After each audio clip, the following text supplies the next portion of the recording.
Welcome, everybody, to the Stone on Sports podcast. My name is Matt. Oh, no, wait. No, my name is not Matt. My name is Randy. Wasn't that funny, Kyle? Oh, it was funny. How's everybody doing tonight? We are live on YouTube, and we are excited to talk about week 4, or recap of the NFL slate over the weekend. Some surprising games. As always, my lock of the week is nothing but a failure, and we might get into that a little bit. But I had a little fantasy success, so I'm excited about that. Just want to thank all of our listeners, all of our subscribers. We really appreciate you guys. We're over 50 now, aren't we, guys? We're at 50 on the dot. Nice. So if you're listening and you're not subscribing, we'd really appreciate if you click that subscribe button so we can pass the half-century mark. We really do appreciate everybody that takes time out of their days and listens to us babble on about sports and act like we know what we're talking about. So with that, Matt, how are you doing? This feels so weird. It feels like, I don't know, like I'm in your skin or something. It's like that movie Being John Malkovich. Yeah. How's it going, man? You know what? I'm doing fantastic. The Lions went out and dominated on Thursday night. I know we were on here before the game and we hopped off, and obviously I tuned in as well as many other people, and we got to see that beatdown. Not gonna lie, at the beginning of the game when Goff threw that interception, it's like, oh shit, I've seen this before. I know how this story ends, but this ain't the same old Lions. People were talking after they lost to Seattle. Like, oh, same old Lions, same bullshit. Sorry. Almost made it 2 minutes. Oh, no. Well, if you're playing my part today, I guess I'll play the part of Kyle and screw it up. All right, I'll be Matt. Great. No, I want to be Ramey. That sounds great. Yeah. Ramey's already me. Yeah. Anyways. Oh. Darn it. No, but this is not the same old Lions. They came out. Monty was on a mission. He had never beat the Packers before, and they gave him the rock 32 times. He was inefficient. Yeah, he was at like 3.9 yards a carry, but him being out, the offense didn't look the way we know it can look. And I know people have been down on Gibbs and this, that, and the other. And, you know, people were drafting him 3rd, 4th round. I did the same thing in a league. You just have to be patient. You know, he's a small dude, but, you know, he runs very, very powerfully given his size. And Monty is picking right up where Jamal Williams left off, even more so. I mean, the dude is scoring touchdowns at just a ridiculous rate. He's getting a ton of volume. And in fantasy football, volume is king. Yeah, absolutely. Yep. Ton. Speaking of small and powerful, how you doing, Kyle? Nice. Thanks. Ouchie. Pretty good. You, man? I'm doing well. Enjoying life. I am. Yeah, I'm doing well. Having a good week. Yeah. Speaking of Montgomery, 3 touchdowns. I think they were like from 1 yard line, 2 yard line, and a 3 yard line. So they were all right there. They still count. I know. Yep. Last year with the Bears, he played 16 games. He had 5 touchdowns. He's got 5 already this year, so he's looking good. Behind that, much more experienced offensive line than that garbage they had in Chicago last year. Well, for the last several years, actually. First player to top 100 yards with 3 rushing TDs for Detroit since year 2000, Matt. Throw out a name. Artus Pinner. Nope. James Stewart. Remember James Stewart? I do. Yeah. Tennessee Volunteer, if I remember correctly. I think you're correct. Defense played awesome. They had 5 sacks. Hutch had 1.5 of them. Jerry Jacobs picked off Love twice. He finally made him mortal looking. It was great. It's awesome. They have the number 1 rush defense in the league at 60 yards a game. So bring it on. Where have I heard that before? I don't know. They ain't rushing the damn ball on us like they did last year, over 200 yards. That ain't fucking happening. Yeah. No, they're looking really good, and that loss to the Seahawks, after granted the Giants are not looking like an actual NFL team, but the Seahawks look pretty darn good. So come towards the end of the season, hope that doesn't impact home field advantage or anything like that. But it looks like the Lions might be in the driver's seat for the division, so they may not have to worry about that. Seahawks have a little bit of trouble to deal with within their division with the 49ers, who look like a if not the best, one of the two or three best in the NFL. And I see Seattle ending up being a wild card team, but you could end up with a rematch there in the first round of the playoffs if everything lines up right. So little chance for revenge for you guys. But to make a long story short, I don't think that loss is too terrible based on how good the Seahawks have looked. No, it's a quality loss. Yep. Absolutely. When the Packers cut it to 10 there in the second half, I was like, oh shit. And then Detroit just went out there and responded with like some, I don't know, 10-minute, 75-yard drive, something like that. 14-play, 75-yard drive. Yeah. Something like that is just demoralizing. It took like 9 minutes off the clock, which is exactly what needed to happen. And then thankfully, Quay Walker bailed us out. We got a fresh set of downs and score.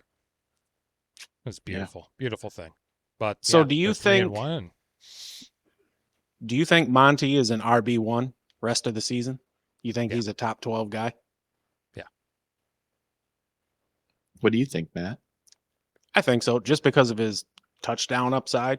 You know, he's going to get all the goal line work, and when Detroit gets close like that, they love to just ram it in. Who doesn't? On the other side of that game, yeah, absolutely.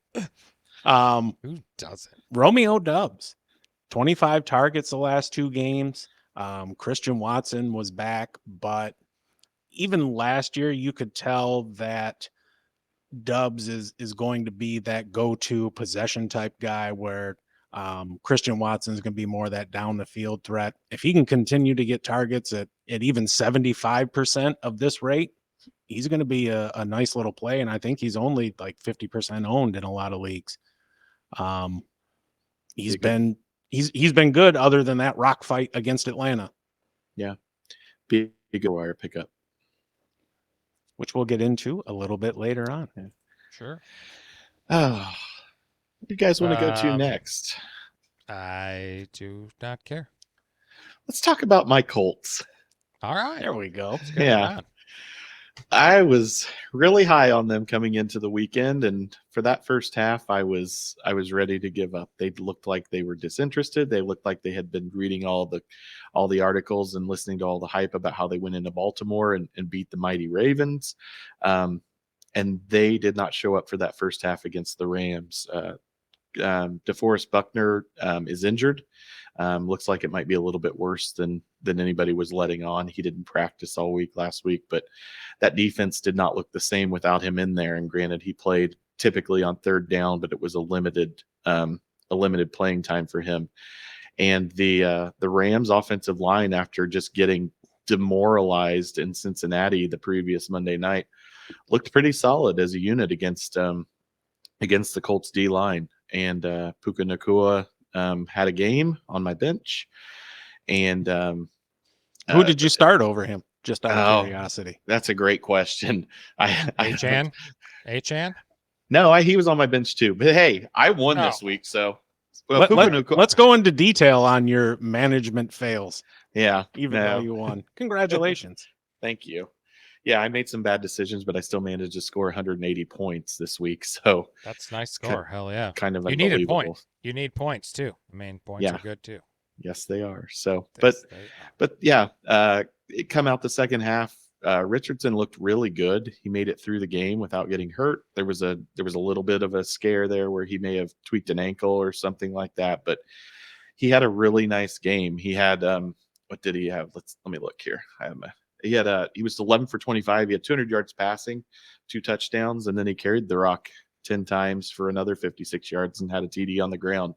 He also had a 2-point conversion where that play call, I don't know if you guys watched it, but it was a fantastic play call. Steichen seems to really be utilizing Richardson the right way, much like he did with Jalen Hurts. Like, granted, the talent level is not the same yet, but I'm really encouraged by some of the throws Richardson was making during that game. He threw some darts, really, really good throws, and I think they're really putting him in situations where he is set up to succeed. It's just a matter of the guys around him stepping up to the plate. They do get Jonathan Taylor back this week. He'll be practicing starting Wednesday, so it'll be really interesting to see how Ding. he fits into that offense with Zach Moss having a pretty good season. Probably will ease Taylor in with Moss being able to kind of carry the load a little bit. But you expect Taylor to get up to speed. You expect him to be in shape and ready to roll come this weekend. So, but overall, a big tease for the Colts getting all the way back into that game, tying it up, taking it to overtime, and then ultimately just giving it up on the first series. So, but you expect that with this team. I didn't think they were going to shock anybody, but I know I had talked about playoff aspirations on Thursday's podcast, and this was a setback. So If It's only one game. Right, it is. But they got to figure something out at home, man. They've lost 6 in a row at home. yeah, What the hell? What the hell, man? I don't know. They need to open that roof up. Yeah, something. They didn't allow a 100-yard rusher for the first 3 weeks until Kyron Williams got him for like 103 or 102, just over, and a couple touchdowns, I believe. They're really DeForest Buckner's like hurt or on a snap count or something. Yeah, he's got a shoulder, I believe. They need him back, or somebody got to step up in the middle of that line for sure, because they're going to start getting blown over. Some more, I think they got, but so I wasn't too impressed with that. Puka Nacua finally got his first touchdown. Yeah, game winner as well. Yeah. 9 more passes for 163 yards. Yeah, walk off in overtime. So he finally, I think he beat Anquan Bolden for most receptions in the first 4 games. He's got 39. Anquan got 30. So he just blasted. Yeah, he couldn't have been more open on that play. Like they just left him alone. It's like, we'll cover everybody but this guy who's setting NFL records. Yeah. It seems like the passing offense there in Indy, it runs through Pittman and Josh Downs with some love shown to the tight ends. But it seems like Alec Pierce has been a huge letdown this year. He has. He was disappointing last year too. He drops a lot of deep balls that he should catch. He had a really nice catch in the game against the Rams, but that's one catch. That's all he had. Yeah, he was brought in to be not a focal point on the offense, but to be a contributor. He was drafted, I believe, in the 3rd round out of Cincinnati, and he has been disappointing. They talk up his speed and his ability to get the deep ball, but you just don't see it there. And they need him to start being able to convert some of those, or at least pose a threat to open up some of that underneath stuff, because they really do rely on Pittman. A lot of screens with Pittman, a lot of short passes, because Pittman's pretty decent at getting yards after contact, and then also the tight ends and the running game as well. So they're going to need to stretch that field, or defenses are really just going to start to pack and play the run in the short passing game. Yeah, and the thing is, for all his faults as a passer, Anthony Richardson, he's good at throwing the ball downfield. Yeah, absolutely. Yeah. Oh, we got somebody here in the chat, Kevin, aka K Dizzle. What it do, baby? What defense we rocking this week? Dolphins at home versus the Giants, and next week at home versus Carolina, or Lions at home. Out of those two, I'm taking the Lions. That Carolina offense with Bryce Young at the controls is inept at best. And I think Baker Mayfield is a mirage. Defense travels well. The Detroit defensive line, they're doing a great job of getting pressure with a bunch of dudes you never heard of, and Aiden Hutchinson. Everybody had some high hopes for James Houston coming into the year, but obviously he's out. I'm taking Detroit. Hands down, it's not even a consideration for me to take the Dolphins there. Kyle, Ramey, what do you guys think? Yeah, same. I think they can feast on the Lions can feast on Bryce Young and then do the same thing against Baker Mayfield the following week. So Yeah, I like if those that. are if those are my only two options, I'm going with the Lions too. But that second week with the way Baker's looking, especially against man-to-man coverage, I may swap the Lions out, try to pick somebody up off the waiver wire, see what the matchups are. But if I'm choosing between the two, it's the Lions. The Lions have a good defense, solid defense. Yeah, they do. And the Dolphins, with the way that team scores, they're going to end up gassing their defense because they're not the kind of offense that puts together a 9-minute drive, 14 plays. They're scoring in 4 or 5 minutes tops and half a dozen plays. Good question. Yeah. Appreciate you dropping by, Kevin. If you would, shoot us a subscription. You'd be number 51. Yeah. We'd be happy to have 51 would be good. 51 would be good. Excellent. What other games kind of stood out to you guys over the weekend? I've got one, but you guys go. I took up enough time about the Colts. I guess I'd like the Chiefs and Jets. Talk about that a little bit. It ended up being closer than it was. I know a lot of bettors were upset that Mahomes slid there at the 2-yard line at the end. But that's just how you gotta win football games because anything could happen. So people aren't concerned about your bet. But surprisingly, the Jets pride themselves on their defense and especially stopping the run. And Pacheco had 115 yards on 20 carries. They allowed 204 yards on the ground. They're just all lost there, except for Zach Wilson. That's the weird thing. The defense played kind of poorly. Zach Wilson actually played well. One more question sub from Kevin. Sweet. Shoot, man. What you got, brother? Nice. While Kevin's typing that up, I agree. Zach Wilson had a game. He kind of is it hope or is it false hope for the Jets with that performance? I mean, he would have been better off if he didn't lose that fumble at the end and stuff. Yeah. But yeah, he was 28 of 39 for 245 and 2 touchdowns. Best game he's ever had. Yeah. Except for that fumble at the end. But hopefully he's doing enough to hold off Trevor Siemian, or I think Tim Boyle's there too, who's nothing. But it was encouraging to see that he played a pretty good game. Mahomes hit 200. Mahomes hit 200 career touchdown passes as well, fastest to hit 200, reaching the plateau. The milestone in his 84th game, breaking. Anybody know whose record? I can guess one of two. I'm going to go Dan Marino. Ding, ding, ding, buddy. Winner, chicken dinner. I was going to go Marino. Chicken. Yes. Fried Ramey house. Yeah. Right. I was going to go Marino or Manning. Yeah. Now, I think, look, Zach Wilson has all the physical talent to play quarterback at a high level. He's got the arm talent, he's got the athleticism, he's got the mobility.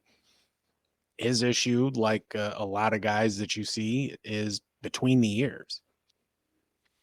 Okay, right. Here we go. And to kind of close that out, maybe this game gives him the confidence to move forward and play reasonably well to allow that defense to do what it does and let the Jets be successful. That's it. God, Ramey, this looks so much like a question we had last week. Was it when me and you were here? Because we talked about CD and air. This is very similar. 1-3 in a 12-man full PPR. Hurts, Brees, Kamara, Amon-Ra St. Brown, CD, Laporta, Olave, Hollywood, benches, London, Addison, Njoku, Spears, Hunt, Charbonnet. Two opponents are pretty weak. Hopefully you get the squad going. I mean, that's a pretty good team. If Kamara kind of can see what he can do, if he can be 3/4 of the man he was a couple of years ago. Or get 3/4 of the targets he had this week. He led the league with 14. Yeah. If I have that team, I'm happy. Look, the first quarter of the season, you're figuring out who your team is. Now we're getting into the real meat of the schedule. We got bye weeks starting next week. I'm happy to ride with that, brother. I would say stand pat unless somebody comes along just blowing you away with an offer. I think Addison's going to come on more as the season goes on. I think Njoku's got some upside, especially considering where you drafted him. God damn it, Brandon.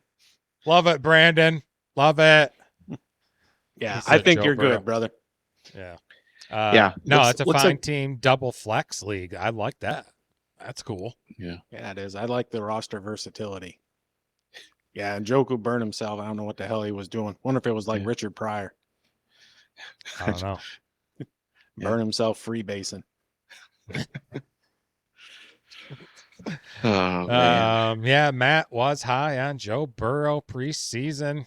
Gonna have a Hey, career year. It's I'm early. gonna stand up for Matt here. We No, all don't were stand high up. on Joe Burrow. Sit down. We all for were Matt. high on Joe Burrow. We all were high. We all were high on the Bengals, and they haven't done shit this year. Really disappointing performance in against the Titans. Matt, are you typing? Yeah, why? I'll stop. Only put up 3 points against the Titans. That's pretty sad. I think 2 out of the last 3 weeks, or 2 out of the last 3 or 4 weeks, they've only put up 3 points. So that offense, something's wrong. Either Burrow's hurt more than he's letting on, or I don't know. It just doesn't look like it did over the last 3 years. You wonder if it's a coaching issue or if Burrow's injury really is hampering this offense that much.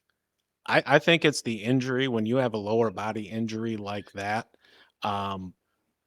that's really where you draw your power from on your throws, is in your core and in your lower body. Now that they have T. Higgins out with a broken rib, and he says, "Oh, I might not miss a game." I don't believe that for a minute. He might intend to play until that first hit comes, and then his ass is going to be right back over on the bench. Yeah. They're just going to have to ride it out, because if you bench Burrow, now you're going with AJ McCarron or some jabroni I've never heard of, and you're going to be looking at 1-5. Yeah, and if you're 1-5, your season's over. It may be over now at 1-4 or 1-3. They're 1-3, aren't they? Yes. Yeah. I don't know. It's going to be tough sledding to get back into that. Although wild card's not out of the question. The AFC's pretty, and a lot of teams at 2-2, 3-1, 1-3. So there's still hope. But it's kind of contradicted myself there with that sentence. But whatever. I'm hedging so that later I can come back and say, I told you guys. Burrow is playing against a weak Titan secondary. This is true. Yeah. They are weak. They got that great run defense and this pass funnel defense, and I expected them to play very well, and I put players in bets on DraftKings and stuff with that thinking, and didn't win a bet this last weekend. I'm in the Ramey Club now. Holy shit. Yeah, it's the worst. We have to remember, at the end of the day, all any of us are trying to do is predict the future, and a good decision that leads to a bad result is still a good decision. Starting Joe Burrow out there, especially given his salary last week, it made perfect sense. But thank you for pointing out my failure, Brandon. Must be slow at Rocky's Pizza tonight.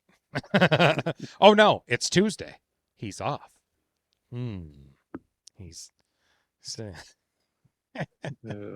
we got a few folks in here watching. Appreciate you, all 3 of you.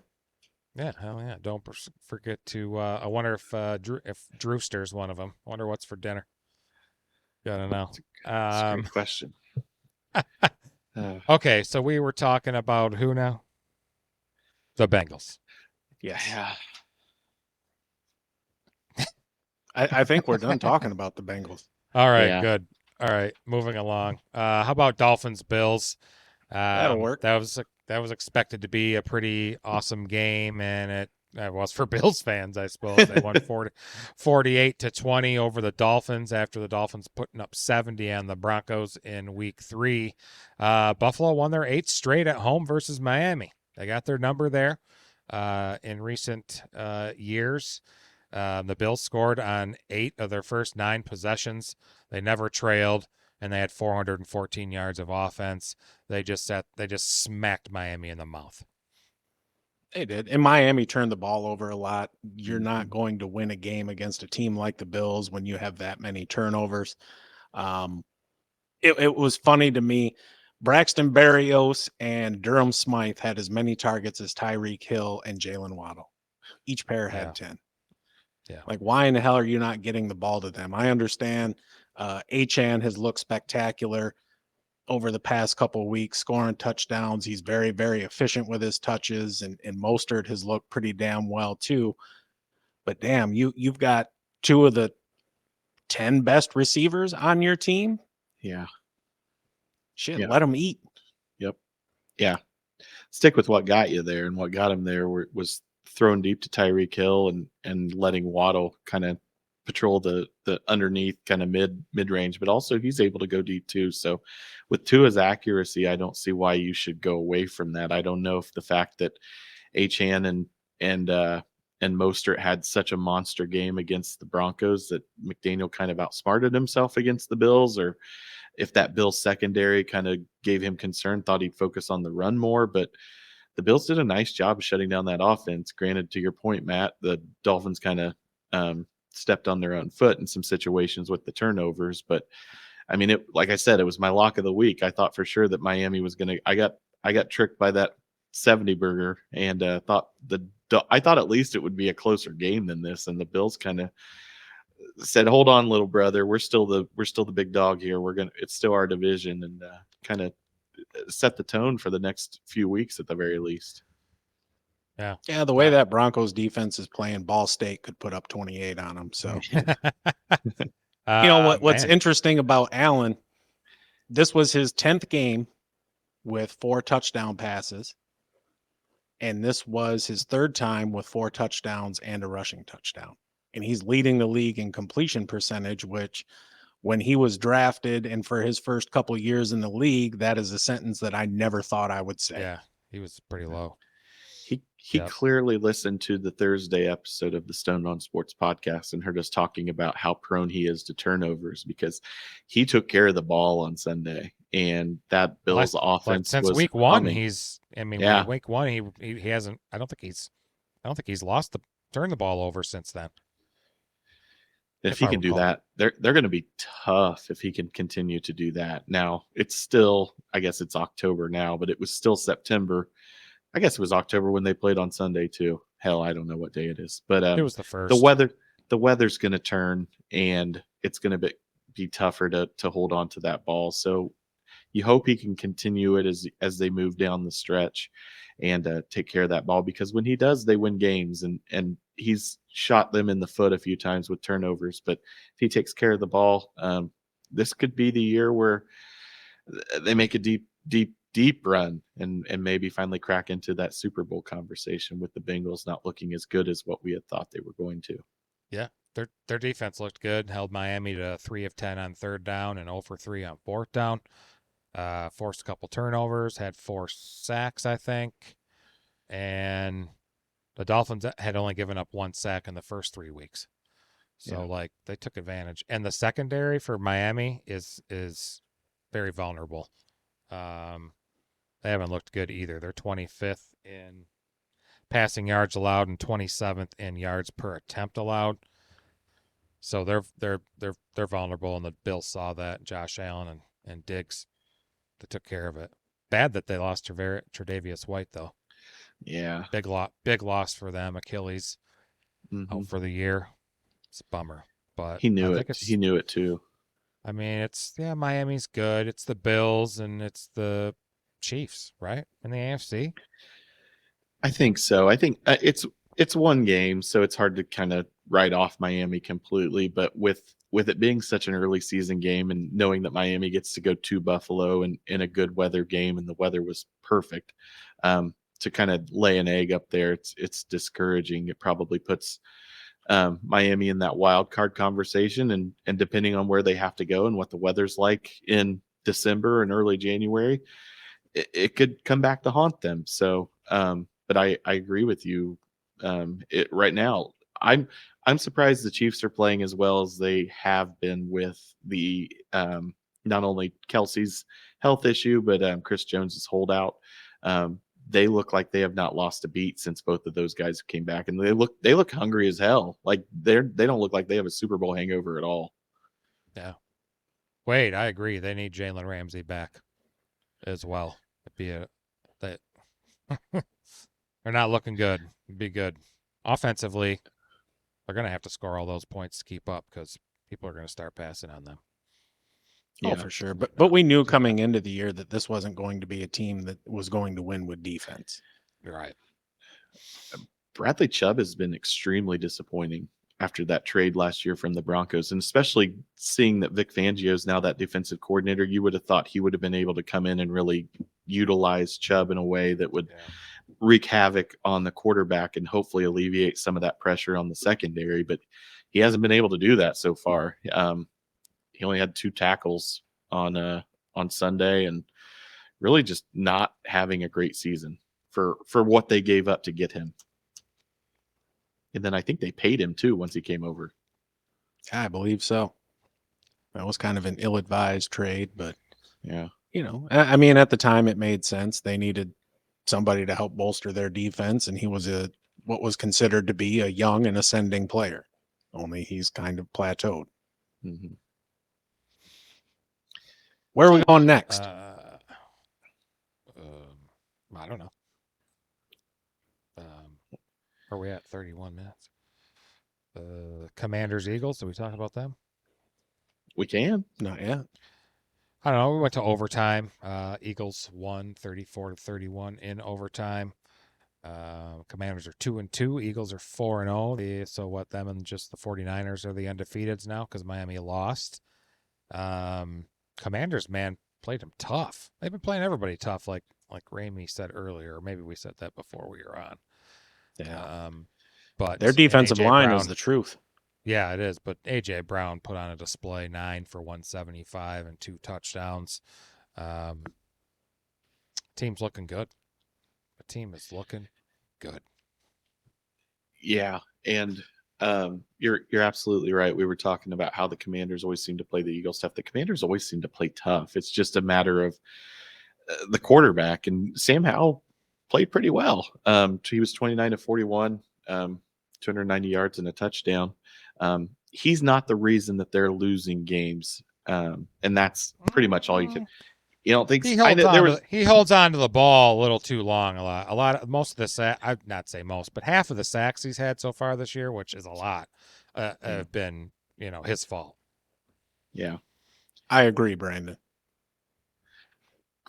He's better than Carson Wentz. Sam Howell is trash.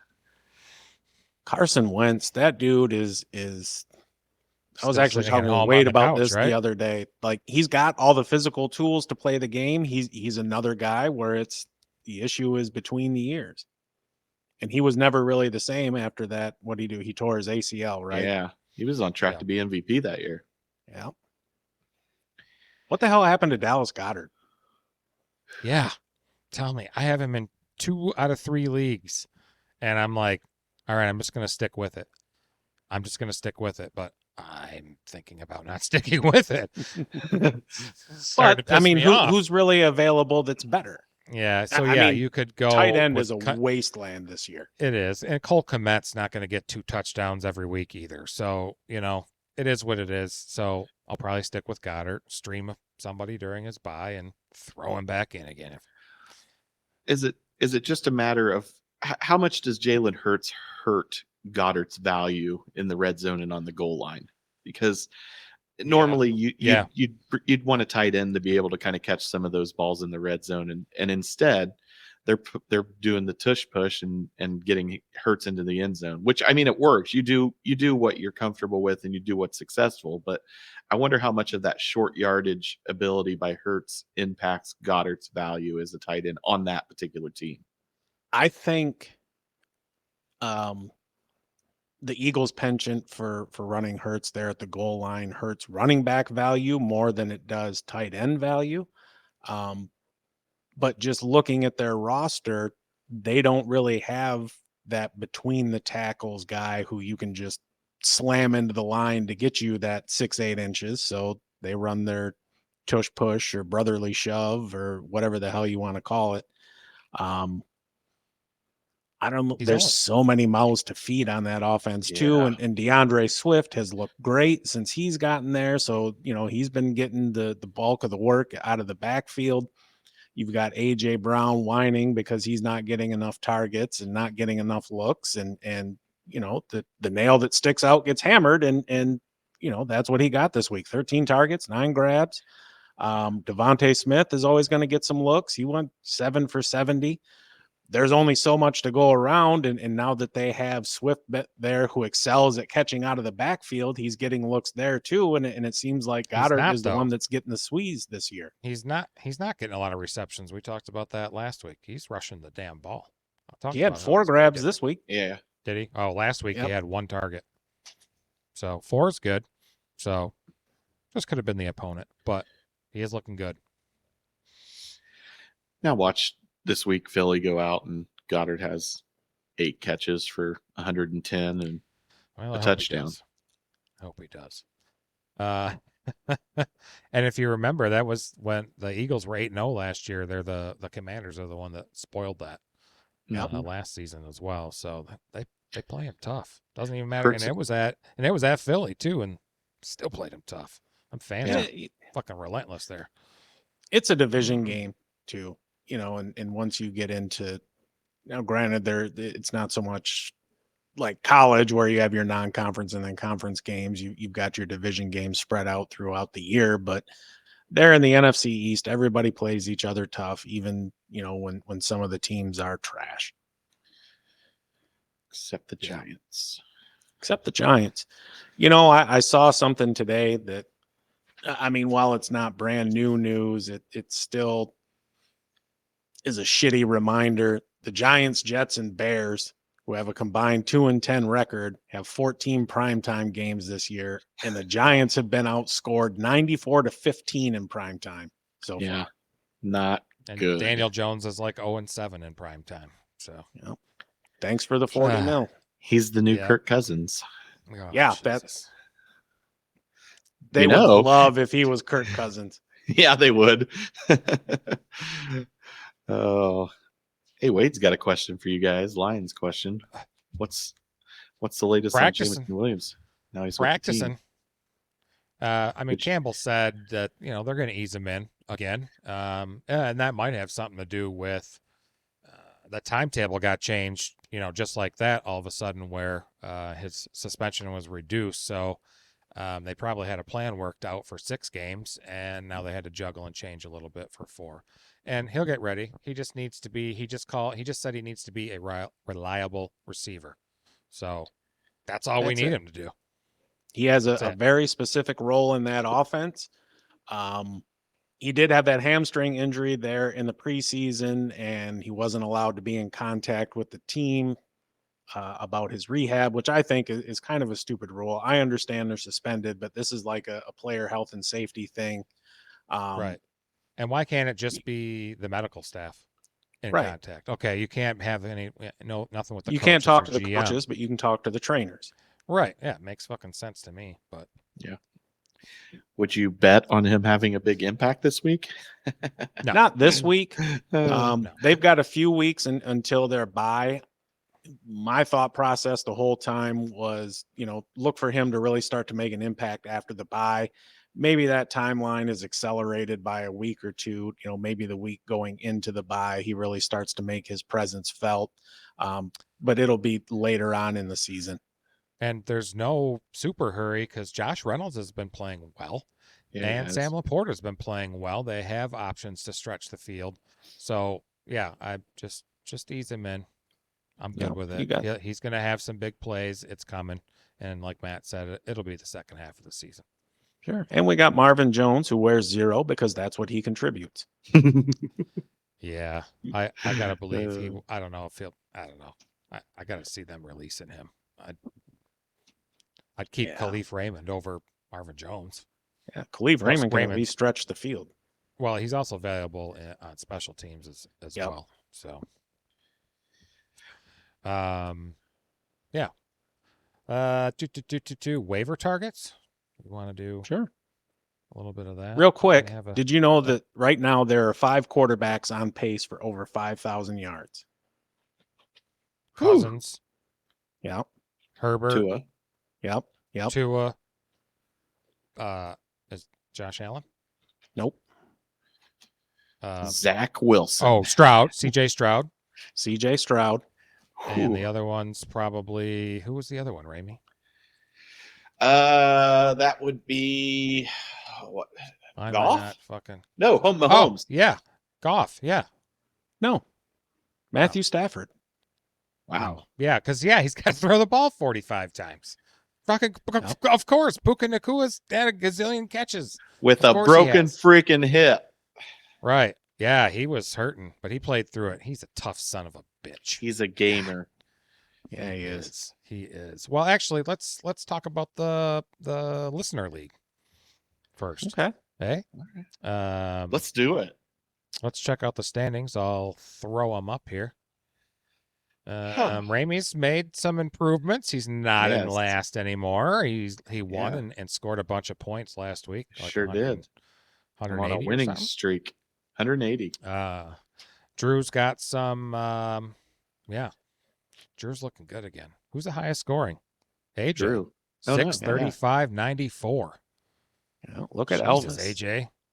Yeah. Freaking L's got a huge one there. That's good. 3-1. Looking good. 1-3 in a row. So, yeah, he won his first one, and he's been rolling. Matt's in fourth, and I am just below him in fifth. Yep, What that's do you it. got? 16 more points than me? That ain't nothing. Look at what you've had scored against you, brother. 523. Yep. Ouchie. No Not the shit. highest, though, but. And then the person in last who makes those ridiculous trade offers. Did you accept Ramey had that a trade, Ramey? I was gonna No, say, I didn't. Yeah, what was that No. again? It was I'm it was riding with it. decent. Yeah, It was good. It was Achan and Tutu Atwell for. Oh no, wait. Sorry, it was No. Josh Jacobs and Tutu Atwell for Achan. I probably Yeah, would I'd have have taken done that. I'd have done. honestly. Oh, we already said that, I think, but I would have. Yeah, you guys did. I think he rescinded it today or it expired. But I'm happy with the team that I've got. I'm going to ride the winning streak and see where it takes Jeez. me. Right. I actually don't have a bad team. I've just made terrible decisions so far this year. Yeah, and we got Brandon, who was in the chat a moment ago, in 10th, 1-3, losing 2 in a row. Maybe you should start looking at picking some other people up because you've only made 2 moves the whole season. And I'd also like to call out the guy in 11th, who's I don't know why he's not in 12th and he's in 11th, but somewhere over Dwayne Bowe. Set your fucking line up. You got 3 fucking people in there like that are on IR. Thank Come you on. for the victory somewhere over. Ramey Dwayne got a Bowe. free win. Ramey could have scored 90 points and won. I don't really know if that's true. Also, your team name's about 10 years past its usefulness. Primer. Yeah. I remember But, Dwayne Bowe. Good Hey, old but Ramey. thanks for signing up. He won last week. If you win this week, that's 2 in a row. If Yes. you win the week after that, that's 3, and that's called a winning streak. I'll take that. But yeah, set your lineup, even though you're not listening, because you just randomly saw it on Twitter and joined, and Hey, now we're done. we're Thoughts on appreciative of- Fab all day long, Wade. It's much more fun. Everybody has a chance to get that player if you're going to pay it. Just like that's why I prefer auction leagues as well, over traditional redraft snake drafts. I like Fab a lot. Matt, unexplicably, I should say, a couple weeks ago. Don't worry about what I do. Our budget's 100, and he threw $99 on Jerome Ford. I was just shocked. It's fine if that's your strategy. I can see that he was a powerful get. He was going to be the RB1 on that team and contribute, and he has. But to spend all of it, it's crazy. You probably could have threw $50 on there and had some money to work with this year. So that's the bad part. The disadvantage if you're stupid like Matt and blow your whole load on one player in week 2. That's your thing. But I love Fab. Number 1, don't worry about where and how I blow my load. Number 2, Had I not had Nick Chubb, I would have gone about it very, very differently. I would have, 15, $20. I'll see if I get him. But I needed the replacement. And I had to make sure I got there's fuck all on any waiver wire. Especially in I a agree, league but where you've got 12 teams and bigger rosters and you're starting a shit ton of guys and even the league we have with Wade, that's a skank league. There's nothing available. No. So you do what you got to do. I also prefer Fab just because it gives everybody a chance to get the players as they emerge. Yep. Good question. Agreed. Because I don't like the waiver orders. Ramey, did you have a thought on that, or just gonna let me and Matt talk? I was just. Have trying you to figure done out a what league with Fab? meant. Nope. Fab is free agent acquisition budget. So you bid on the free agents. And you have a certain amount of money for the entirety of the season. Correct. Typically, it's $100. Okay. Gotcha. Yeah, I like that idea. I got this past week Josh Palmer in I can't even talk. The Chargers. Jesus, can't even talk. I spent $15 on him. And originally I had 10. And then like at 11 o'clock before waivers that night before, I went and upped it to 15 because I was afraid somebody might throw over 10. So you don't know. Because I really wanted him because I really needed a good solid. So it's not like an auction where you know what the bid is. You have to commit to a dollar amount and hope that it's more than anybody else. Think of it as like eBay for free agents. Gotcha. In a way. Yep. Yeah. And then two, so most of the time, let's say there's a guy and Kyle throws in $5, you throw in 10, and I throw in 50. It doesn't just adjust your bid to 11 to account for the next highest bidder. It's you bid what you bid, and if everybody else bid $1 and you bid 50, you're paying $50. Yeah. Right. There's some strategy with it. You got to decide on what percentage of your balance you're comfortable with getting rid of this week, all right, even on a weekly basis, and what players they are. There's somebody, I pay 10-15% of my budget left, and there's some that I just pay 2% or $1 or whatever, or nothing for that matter. I'll bid 0 and still get them. So, and then some of us sit there and get stoned on sports and bid 99. So it is what it is. And I'm on a lot, like especially my dynasty, I'm always looking at the next couple weeks as well for plans and things, and I'll pick up, and it's usually because there's defensive players in this. It's 7 defensive players, and that you got to start, and so I'm kind of looking ahead for things too, and matchups against teams and with buys and things. So I like it for that. I'll just bid 0 because a lot of times nobody's looking. Yeah. Did we ever get to waiver wire targets? No, we didn't. We still gonna do it. We got time. We got 12 minutes left or so. But yeah, Fab. Yeah, we can do waiver wire. I'm game. All right. At quarterback, I think first, Matthew Stafford.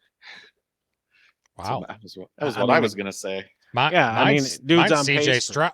Mine's CJ Stroud. I can't believe you would have went with. Why wouldn't you go with Stroud first? Fuck Ohio State. All right, Stafford. Yep, Stafford. That offense is only going to improve once Cooper Kupp gets back. It's a matter of weeks. I think I saw earlier today where they were saying they want him close to 80-90% before they bring him back, and he's just not there yet. But with the emergence of Puka Nacua and Atwell, and now you plug in Cooper Kupp, that's going to be a very prolific passing offense. And right now, Stafford's owned in about roughly 50% of leagues. Snag him up. Yeah. That offense looks better than I thought it was coming into the season. And Sean McVay has done a hell of a job calling plays this year. He has. And it's been tons of quick passes because they know the offensive line's not very good. And Stafford's getting the ball out in 2.5 seconds or less. And short passes to Puka Nacua and Cooper Kupp, and those things are going to happen. Yeah, Matt could be right. I like it. I prefer CJ Stroud. But if you're struggling with a Joe Burrow or a Trevor Lawrence right now as your QB, yeah, give Stafford or Stroud A thought? This is not waiver wire related, but the Rams are playing a lot better, both on offense and defense, than I thought they were. And moving forward, they have a shit ton of cap room after this year, and they start to get their draft picks back. And I think they even pick some up with trading like a Ramsey and other teams. So I wonder if the start and the potential kind of keeps Stafford around for the next few years, or do they look at a quarterback in the next draft, in a quarterback heavy draft, and start to make that transition and allow that whoever that quarterback is to sit behind Stafford for a year or two? Stetson Bennett. Well, The he's drunk. He's the in alleged rehab drunk. right now. Or Yeah. he's away from the team. Yeah, I mean, next year's draft for QBs is supposed to be very deep. We'll see. I think there are several teams in a similar position to the Rams where you've got an aging quarterback who's still performing reasonably well. Stafford's turnovers are a little bit high this year, and the touchdowns aren't where you'd expect them to be. Honestly, between him and Stroud, flip a coin. I'm cool with either one. And then if you're really desperate, Russ is probably out there. That team is rough. If you think the clock has not struck midnight yet, there's Baker Mayfield.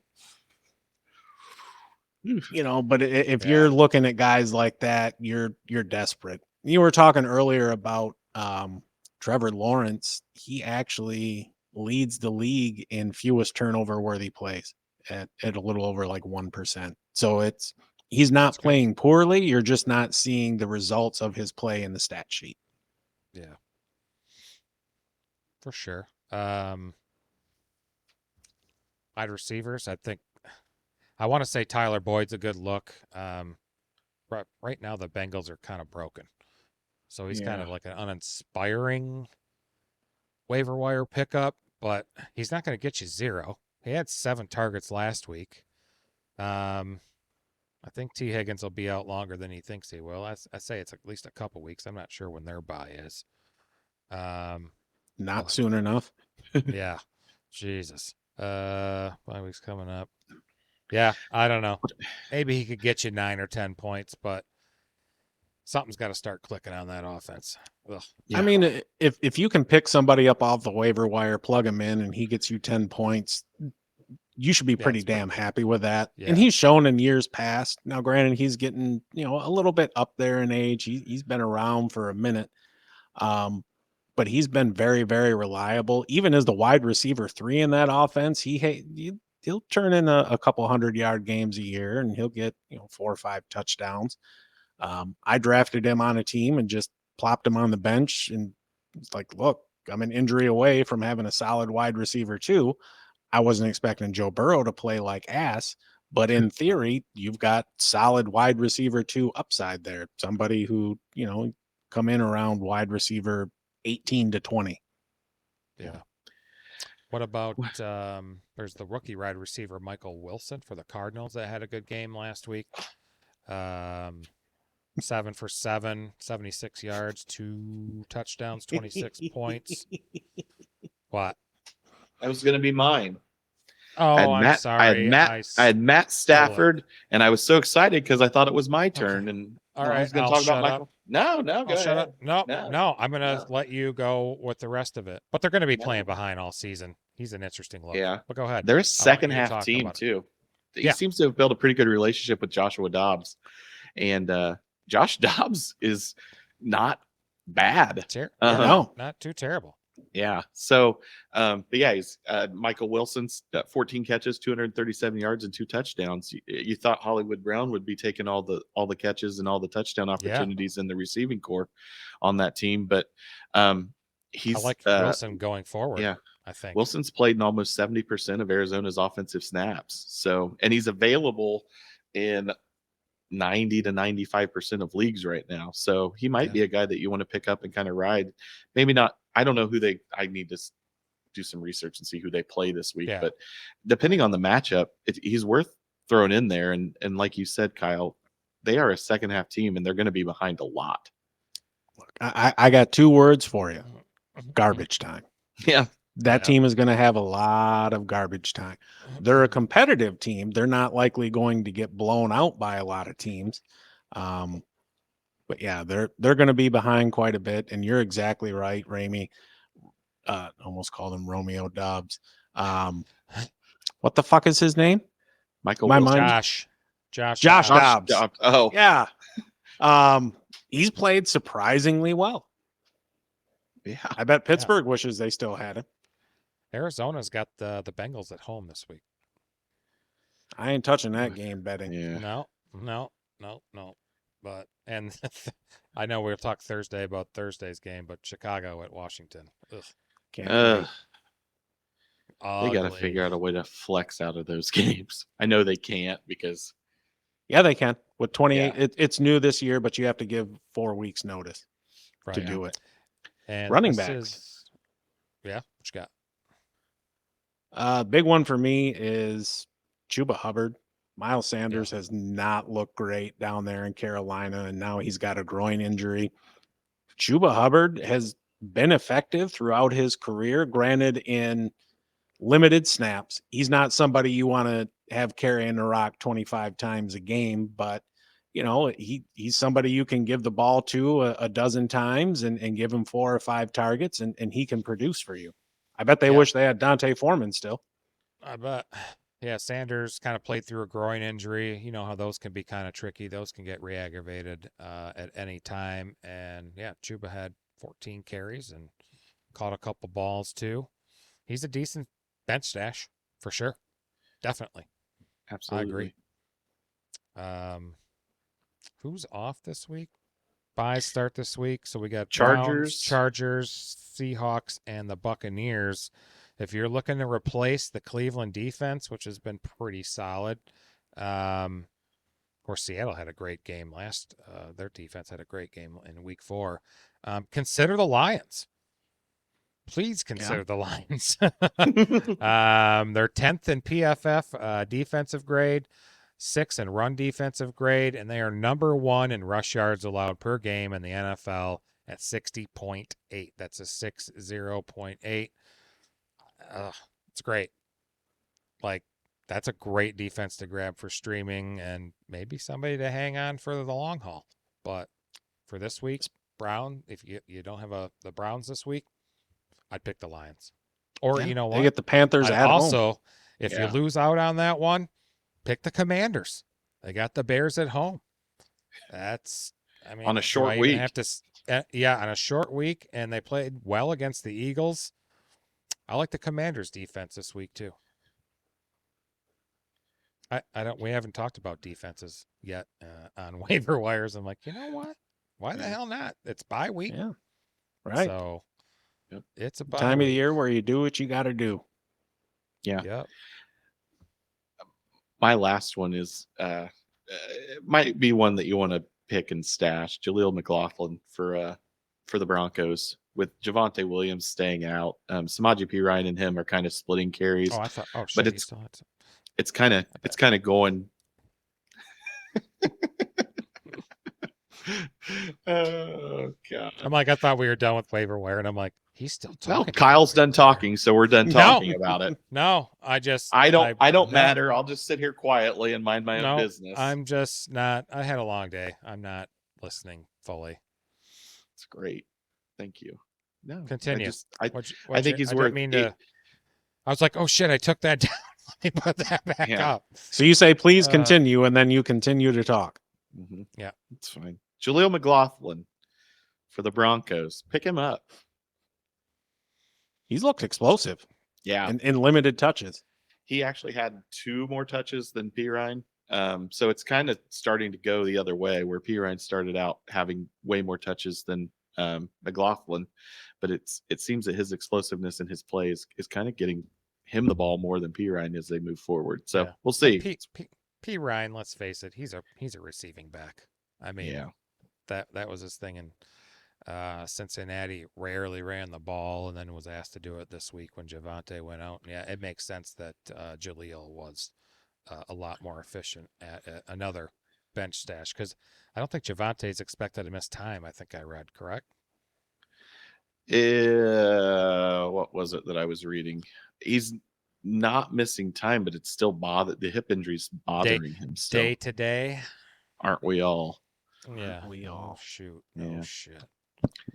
All right. I think that Yeah. wraps up our waiver wire targets, unless Kyle has anything else he'd like to touch on. No. Nothing. You need to get some food in that tummy. Sure do. Folks are available on Facebook and Instagram and TikTok at Stone Down Sports Podcast, and Twitter or X or whatever you're calling it these days is at Stone Down Sports 1, because there's a character limit and I couldn't put Stone Down Sports Podcast in there, so that was my fault somehow. Why didn't you do Stoned on Sports Pod? I should have done SOS podcast or something as what you guys suggested. But when I was creating this in the infancy of this podcast, I didn't know what I was doing. I don't think any of us did. So, and we still don't. And we still don't, because we schedule stuff on YouTube and StreamYard, and we just figured it out that we don't have to do that. Just do it one way. Real quick before we log off. So far this year, Christian McCaffrey's averaging 25 touches a game. 114.8 scrimmage yards per game, which is almost 30 more yards per game than he had during his 1,000 season. So my question for you is, how many more games before the man gets hurt? Right. Yeah. 4. Yeah, it might be next week. But if he continues this, he might be the MVP of the league. He is the MVP of the league. Oh, He's absolutely. the best player on the best team. But yeah, every McCaffrey for Heisman. Yeah. Every time I see his numbers, I think, golly, they're using him a lot. They are. They must are. have a lot of faith in Elijah Mitchell and Jordan Mason, because, he's going to be dead or on the injured list by time playoffs start, and then the hell are you going to do? I think you'll see them taper his usage as the season goes on in an attempt to try and keep him healthy and keep him as fresh as possible for the playoffs. Like after the first game, everybody's hurt. Something hurts, you're sore or whatever. But given his stature and his history of injury, to me, it doesn't make sense to ride him like they are. Now, granted, Elijah Mitchell also is injury prone. That's true. Yeah, but they've got so many weapons that they don't really need to be riding him as much as they are. I kind of wonder, they've got Dallas this weekend, so they're not going to rest him at all. But the schedule kind of lightens up. Week 8, they have Cincinnati at home, and then they have a bye. I think you're right, man. I think you'll see his touches taper, and maybe you see an ankle injury or something that conveniently happens before they play Arizona at Arizona or Cincinnati at home, where he sits out a game just for rest purposes, because we are all about load management here on the podcast. Right. Yeah. I guess, why would you give him so many touches against these weak opponents to start the year? Pittsburgh and the Giants and Arizona. And then when you got like a Dallas coming up, and then after that they're at Cleveland, some tough defensive teams. I just feel like those are going to be some physical games. And they were blowing these other teams out. Pittsburgh 30-7. LA was closer. The Giants 30-12. The Cards 35-16. Like, because I still see him out. I still saw him out there rushing the ball. Mm-hmm. When he probably should have been on the bench. Yep. For sure. All right. And hold on. What was I? Oh, we'll go over that on Thursday. We don't have time. So nice tease. It was our how we're doing on our aces and deuces and locks. Pick our results. So I just wanna. I had a good week, except for the pick. Did you actually? Is it in here? Did I put it in here? I'm going to consider myself 3-1 on the week for aces and deuces. Did I? Oh, I did put it in here. Fuck it, I'm putting it on the screen. I don't give a shit. So we were all 3-2 last week. Nice. Look at who is just whipping your asses. That would be. Thank you. You just See, what this guy fails to realize is he put this on at the end of the episode and nobody's going to see this. That's all right. We'll bring it back up on Thursday. No worries. just- Nope, sorry. you just Nope, opened it'll come up Pandora's 'cause we box do with our- letting me. we do our aces and deuces and locks on Thursday, so it's coming back out. But look at that, 14-6 overall. Jesus, kicking your I didn't butts. realize we could do audio clips. You may have just Uh, opened Pandora's box. Yeah, I added a few things last night. I can think Are of a you couple crazy? that Are you out of your haven't. mind? Are you crazy? Are you out of your mind? Load management, Kyle. Load management. Don't blow it. Oh, that's the one I All was right, going to guys. play. Yeah, you Oh, can I probably got it. fucking take that down now and we can wrap this shit up. Oh yeah, I don't know. I lost the spot. This is confusing. All right, let's wrap it up. All right. Thanks for the permission, Kyle. Well, Matt, you want to take us out? yeah, apparently so. Yeah, take us out to ale. That ain't gonna be me paying. Hey, Matt, go ahead and take us out. All right. Well, thanks for tuning in, everybody. Big appreciation to all of you commenters, watchers, subscribers. We are at 50. Hopefully, we will continue to climb. Check us out on the socials. Appreciate you all. Until next time, which is in 47 48 hours. Oh, yeah, right. Heck yeah. Thanks for listening, folks. See you next time. Bye. Look at Raimi with the deuces.